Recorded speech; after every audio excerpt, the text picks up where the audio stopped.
Here's a tough question for the high achievers in the room. Are you holding on to tasks that don't really belong to you? Tasks you could delegate, but don't? Tasks you should get rid of, but won't? I sound like a Dr. Seuss book. Somewhere deep down, you're convinced that only you can do it right, or fast enough, or the way it should be done. Which, there might be some truth to that, but this is also a recipe for exhaustion, resentment, and stalled team growth. Or maybe you keep doing some tasks because somebody somewhere said, "This is the way we've always done it." Probably Chad.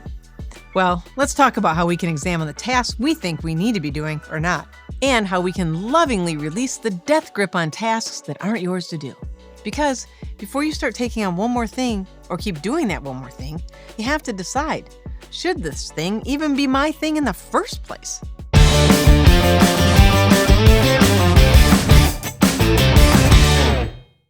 Let's not pretend this is easy. Letting go of a task feels like watching someone load your dishwasher the wrong way. You're twitching, you're sweating, you're planning to redo it the second they leave the room. Yeah, you know who you are. But if you want to scale your impact, not just your stress, you have to evaluate each task with ruthless precision and get it off your plate, especially what you knew you would never be able to eat anyway or wanted to eat in the first place.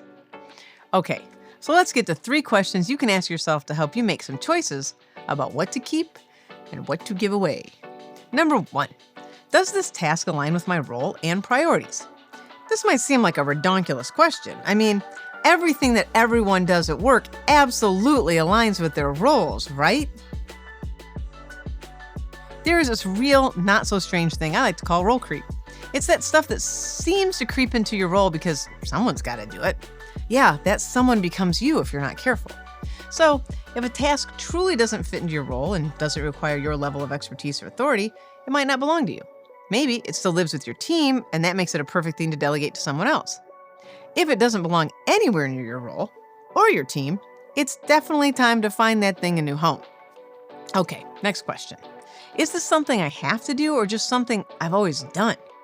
"This is how we've always done it" is not a strong approach for high-level performance, nor is tradition a good reason to stay buried in busy work or work that truly is no longer relevant to the priorities of you, your team, or your company. The best thing about this realization is that you can think creatively and ditch the old to bring in the new. Maybe you were the one who always put the agenda together for your all-hands meeting every week with the team. But now it's 5 years later. The team is twice its size in different parts of the country and all over different parts of the region, and it no longer makes sense for you to be putting together the agenda, or possibly not even to have everyone traveling to meet every week, and even meeting weekly is no longer the best approach or necessary. Time to change it up and delegate the agenda to someone else. And finally, the last question, can someone else do this at least 80% as well as you can do it? That's the magic number. If yes, it's a perfect thing to delegate. The 80% rule is your new best friend.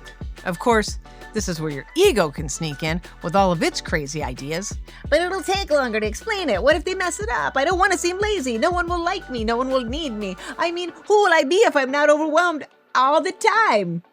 Yikes. Evaluating a task isn't about judging its importance. It's about deciding where your energy creates the most value. You're not just managing work, you're leading, which means your job is to focus on what only you can do and trust your team to rise to the rest. If you don't get clear and let go, you'll end up sitting on a bus to nowhere, right next to you-know-who, Chad. So the Delegate Framework is right here for you. Define the task, examine the task, locate the right person, explain the why, give clear instructions, allow autonomy, trust and support, and last but not least, evaluate success and acknowledge. DELEGATE, baby. You can get access to the Delegate Framework in the link below that gives you all the tips and tricks to be a wizard at delegation. This is one of the most underutilized skills in leadership that has everything to do with keeping that overwhelm right where it belongs, far away from you. Drop me a line in the comments about one of the worst moments you've ever had with Chad delegating something to you. And go ahead and hit subscribe to get more great stuff on how to thrive in the 9 to 5 and beyond. Happy thriving!